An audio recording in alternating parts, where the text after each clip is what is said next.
But we stayed in various places, didn't we? We had that very nice flat along the coast there, didn't we? Yes. Mum and the kids went.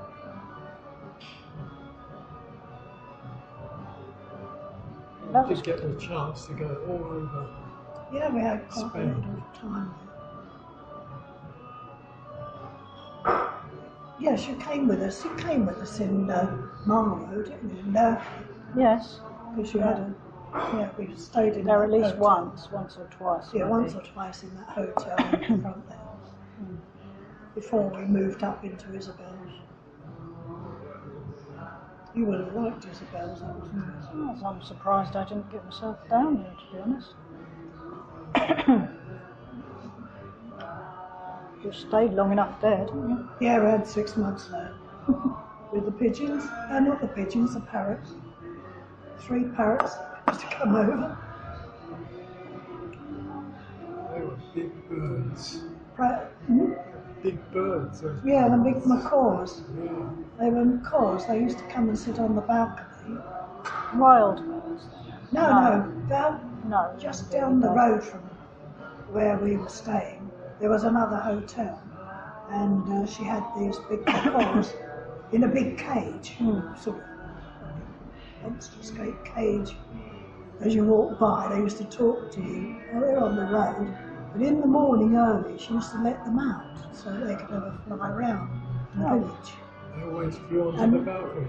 They were always flying around, and they used to come into we had a balcony, sort of outside the flat, because it was one big, the hairdressers was down below, then she had two flats above that, and we had the balcony flat right on the top of the house. And these macaws used to come and sit on the railings on the balcony. And I always used to feed them tangerines. I don't remember I told you this. I've a picture of that. I used to give them a tangerine. We used to wobble it around in their mouths and spit the skin out. Oh, the skin out. That was Yeah. It used to be quite amusing. It's amazing to be up close to such a bird. Well, I didn't want to put my fingers near their beaks. Well, it's got a big beak, hasn't it? Oh, quite big. Big as your arm. It's sort of 2 or 3 times as big as any. Yeah, but they were quite sort of friendly because I fed them, with tangerines and grapes and everything. That's why they kept coming back. Yeah. We had quite a time then. 6 months.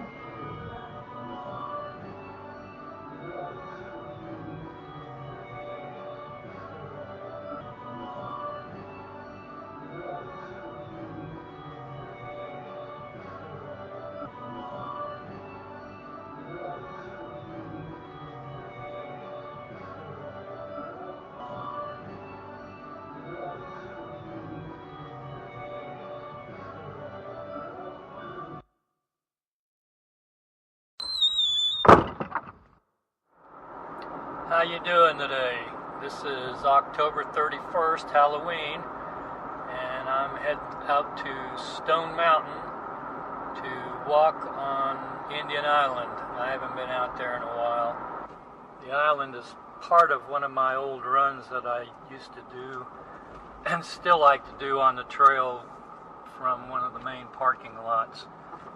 Come out here and do a out and back with a loop on the island. King's Trail at Stone Mountain Park. And it's probably, well, it says here that it's 3/4 of a mile.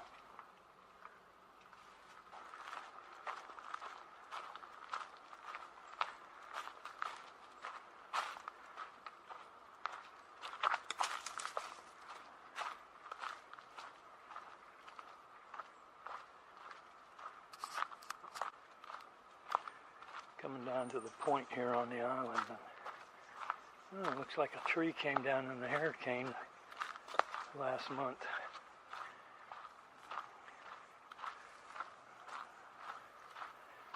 We're coming down to the point here. There, I'm coming up on the covered bridge now on the other side. So I've pretty much looped around the mountain. And I think that map on the board over there said it was 3/4 of a mile. And well, I did that little cut through back there. So I think it's a little bit shorter for me than 3/4.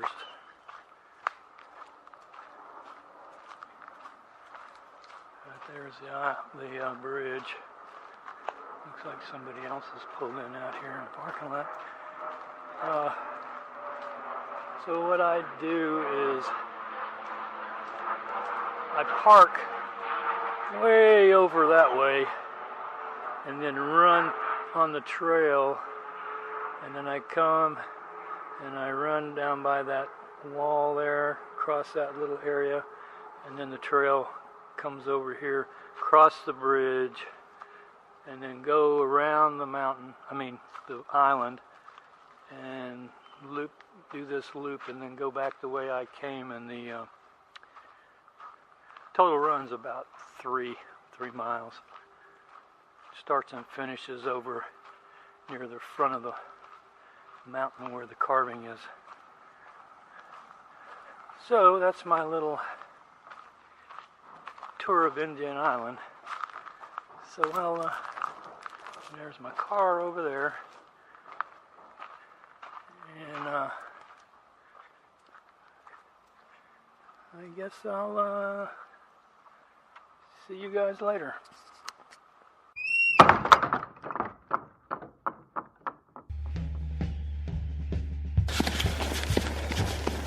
Good morning. Today I'm running to meet up with Caroline, and I'm going to interview her for Your 5 Minutes, episode 19.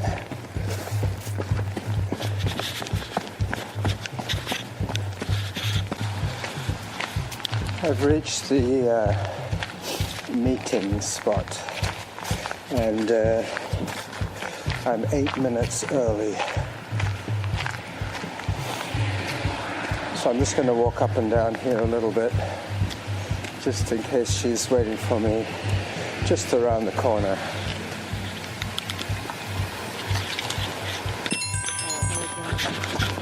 You're going to send it to voicemail?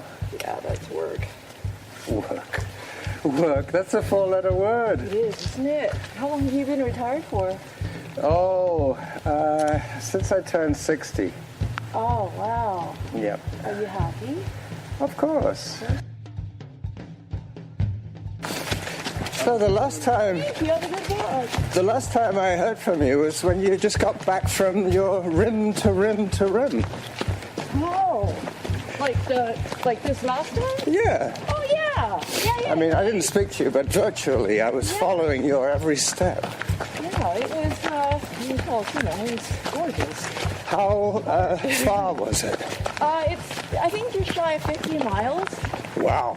With a lot of climbing. I can imagine. It must have looked like a U, a double U. Like a big bowl. Yeah, like a W. Because you went in and out, Yeah. and then back in and back out. You go south rim to the canyon floor, and then up to the north rim, Yeah. and then from the north rim you just go back. Like you retrace your steps.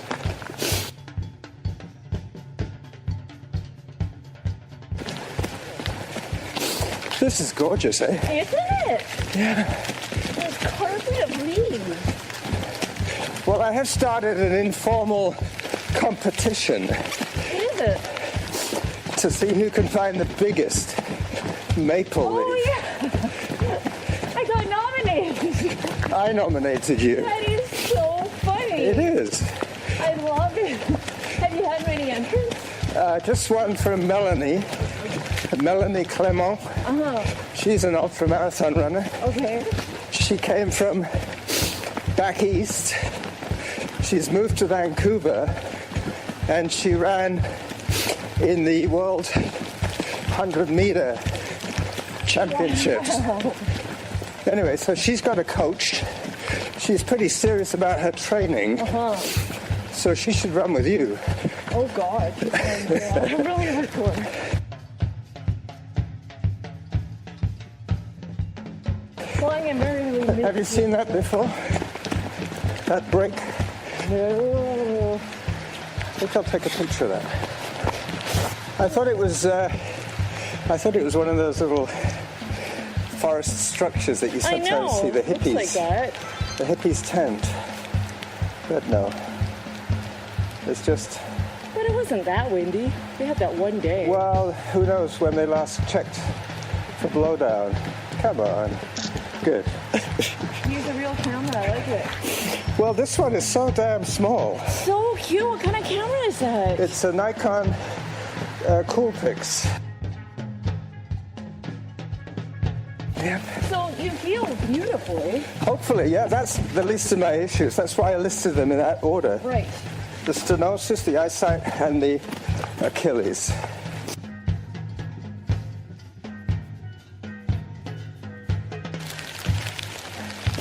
Well, you know, I could have run a little bit faster, but I don't think so. That was about my...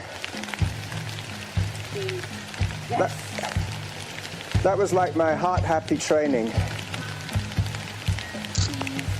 Yeah, cheese. If you're my witness, okay, Caroline, if I stick to this kind of running, Yep. I don't think I've got too much to worry about. No, neither do I. It's the thing is that when you say you're a runner, they immediately imagine you're going to be sprinting to the finish of a marathon, coughing up your lungs. But they don't know. They don't know. Right? They don't know Jack. No. You know what my favorite comment is? What? They go, what kind of running do you do? And I say, oh, I run ultras. And they go, oh, do you marathons? Like that. Not really. Or another favorite, how long does it take to finish a 50K? Yeah. Well, does it have 10,000 feet of elevation gain? Is it a climb or is it a elk lake? Yeah. They just don't know. They don't know nothing. But still, we're trying to educate them. Yeah, I mean, if they want to be. But, so you have to be back? Like 9:30 at my bike. Okay. So we're basically heading back for the maid where we met. Yeah. What I might do is I might peel off. Okay, yeah. As long as you're not going to get lost or scared, you're not going to be frightened. I figured the Grand Canyon didn't frighten me enough. I should be okay at Mount Joking. All right. Otherwise, I'll chaperone you. No, this is good. Because I'm just getting up to the glory zone now. I go down Glendenning, into Harvest Lane, and onto San Juan, and I'm home. Oh, okay. Oh, I know that route. It's nice. There's a little trail that takes That's you right, through. from this one to the other one. It goes from Glendenning to Harvest Lane, the new subdivision. They're finally going to do something here. Ooh, look at that. All right, Caroline, I guess you're probably going to go that way, I will. and I'm going to go this way. Okay. Toodaloo. So great running with you. Yeah, well, Take care of yourself. I will. Let me know how things go. I will. Okay. And I'm going to be seeing Mo on Monday. And next time, maybe the three of us could arrange something That'd together. be great. He said right now he's just walking. Well, I think he and I are probably about the same pace. Yeah. So But when you you have guys an can easy go day, on and on and on, though. That's the thing. I think that's one thing that we inherited from our ultramarathon training, Yeah. And patience, right? and not trying to peak.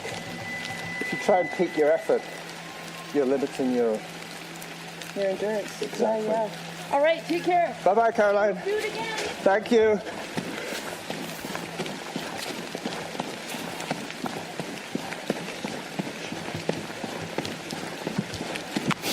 So that was fun.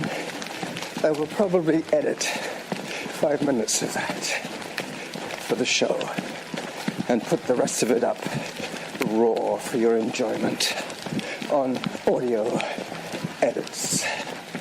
So this is the Running Jackal in the glory zone on Mount Doug, saying bye-bye for now.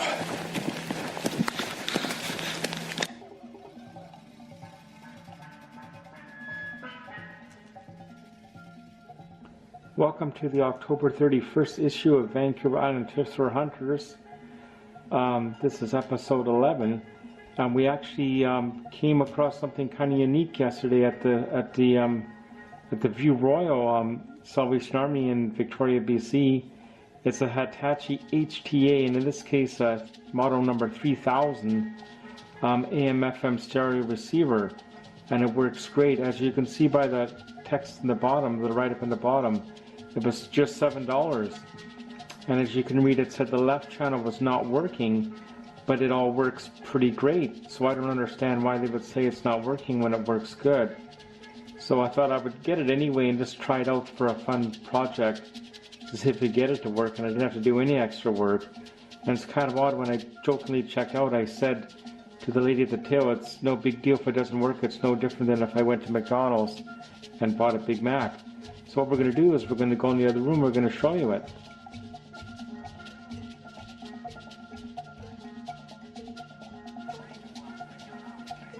And it has all the inputs for the phono, the record player, which is very important to me. It had to have that, and everything works good. The volume is kind of unique because it has that clicky. It goes, you can feel it when it changes. You can see the phono. Right now we're on the tuner. It's got auxiliary input, cassette, and it all works good. So right now I got it connected up to the my professional CD player and my old turntable that I got in 1990, I believe. I remember buying that at the Radio Shack in Hillside Mall in Victoria, BC. It was around Christmas 1990, I think it was. And it was really snowy that day, and I was taking the bus home from work. And I got off at Hillside Mall, got the record player, and I remember getting on the bus. The driver actually came down and helped me get it in the van. Or not in the van, in the bus. And as you can see over here, we'll pan over here for a second. I do have quite a bit of a CD collection, and there's more than that, we'll show you in a sec. I've always had a big collection of CDs, and actually this TV over here that is set up for the games system, I actually got a couple months ago from Off Use Victoria for like $10. So that was a good find. And we're just gonna show you something else here in a sec. You may remember in a previous episode the headboard I got up island, that was in Nanaimo, that it was behind the bed at one time, but I decided to get more room in the bedroom and put it as a hutch on the desk here. So that's another item from a previous show. And we'll show you one more thing here before we wrap up this episode. One of my other main hobbies is PlayStation 4 and PlayStation 3. To play a lot of online video games, and here's my driving simulator, which we'll do another episode down the road. And the chair, the actual seat from a car, came out of, I think it was a Nissan truck or Mazda truck, and the guy was selling it on Used Victoria. This is about maybe 7 or 8 years ago for $20. So when I went over there to pick it up, I told him I was going to be using it for. He said, "Oh wow, if you're going to be using it for that, I'm just going to give it to you because you really appreciate it." So that's it for this episode, and we'll wrap it up, and we'll see you and hopefully very soon.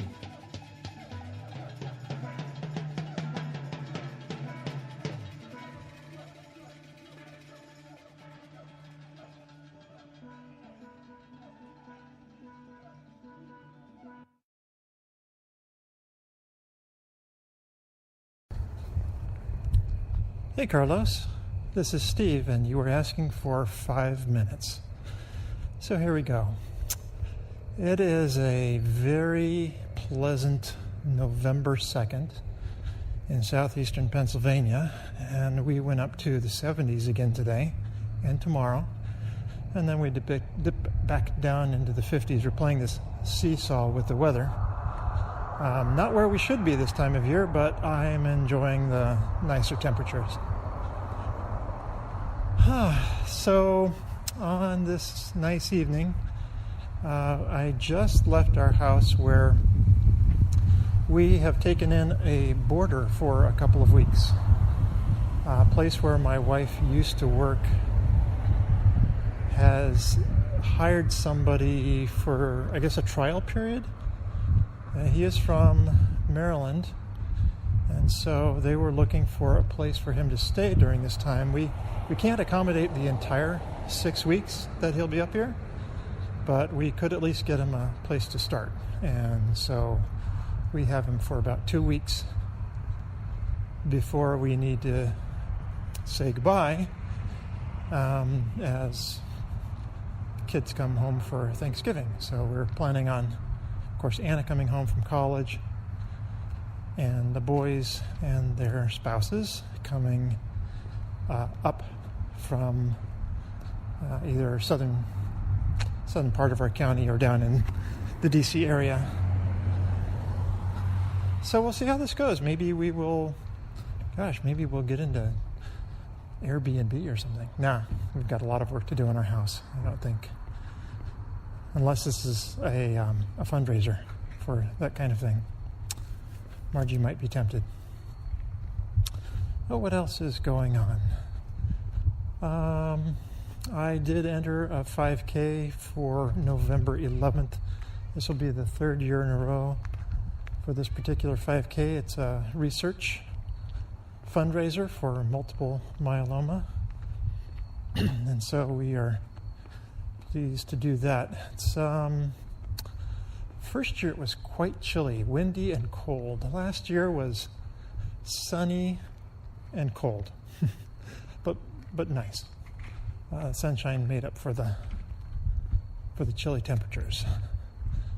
So we'll see with the very mild temperatures we've been having lately. We just might have a warm day. So that's a little bit going on here for your 5 minutes. And what else? What am I reading these days? I have been reading a book called Undoctored. It is by William Davis, MD. William Davis wrote the book Wheat Belly, produced by Rodale Press. By the way, I don't get any royalties for mentioning them. And Undoctored is also published by Rodale Press. And in his book Wheat Belly, I didn't read that, but from what I understand, he went into the background as to why the wheat of today is not the wheat that our grandparents knew or to read about in biblical times, and how big agribusiness has gotten into modifying things so that it may not be the best product for us. Anyway, he goes into his reasons why. In the book Undoctored, he talks about grains in general, that they are grasses and our bodies are just not equipped to really break down the nutrients that, say, a cow could with its 4 stomachs. So he advocates for a grain-free diet, and then supplementing with things that are no longer a normal part of our diet if you are deficient. So, for example, he says that magnesium used to be found in clear running streams of water, but now we get our water through a filtered system, either supplied by the city or and it filters out the magnesium, and that's something that a lot of people might be deficient in. And then vitamin D from just sun exposure, not overexposure, but just regular contact with the sun in a healthy way to get that. And iodine. He said people living near the ocean typically didn't have a problem with iodine deficiency, but people further inland do, because the ocean water salt is a good source. Well, I've gone over my 5 minutes, so that's all I get to tell you about the book. So, Carlos, you can weed out 30 seconds or so. All right, till the next 5 minutes. See you later.